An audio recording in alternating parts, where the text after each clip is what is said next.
I need you to pay close attention, because this one's messy, but oh, it's worth it. All right, my friend. You know me, Jordan. Your go-to for unraveling scandals. And this? This is a tangled web of lawsuits, betrayal, and revenge.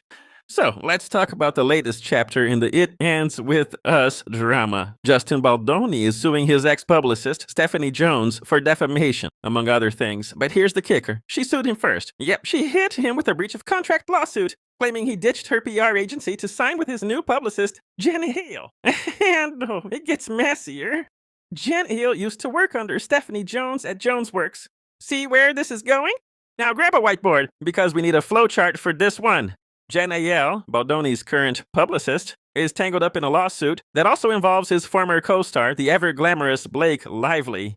That's right, she sued him too, and she didn't stop there. Her lawsuit also includes Baldoni's production company, his producing partner, a billionaire co-founder who's apparently covering the legal bills, his crisis PR expert, and a so-called digital guru, whose role?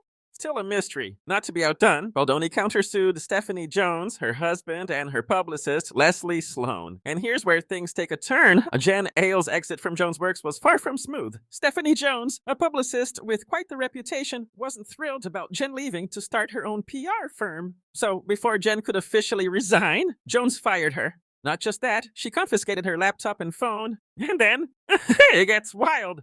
Baldoni's lawsuit claims that the same day Jen Hale was fired, Stephanie Jones handed over all of Jen's text messages to her own publicist, Leslie Sloan. Why? That's the million-dollar question. Maybe it was just a bitter breakup. Maybe it was revenge. Either way, hey, this is going to backfire big time.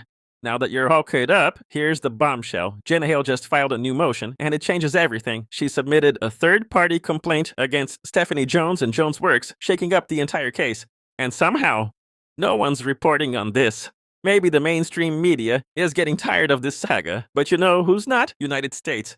Here's where it gets spicy. Jen's response to the lawsuit itself was pretty standard. Denials, acknowledgments, legal jargon. Nothing surprising. But this third-party complaint? That's where things explode. Jen Hale is dragging Stephanie Jones directly into the main lawsuit. Why? Because she wants Stephanie to cover her legal fees.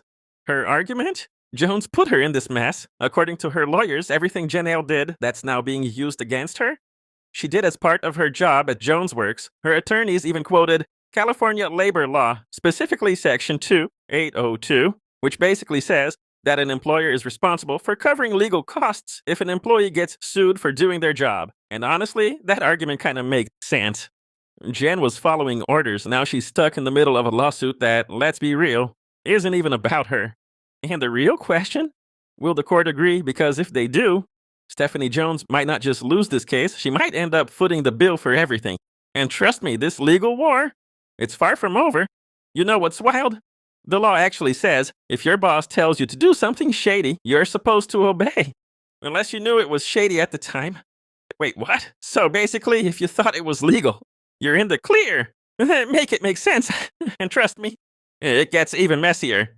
Big shout out to Not Actually Golden, a mommy sleuth with a lawyer's mind sharper than a judge's gavel. She just uncovered a major legal plot twist. Jen Hale just made a serious power move.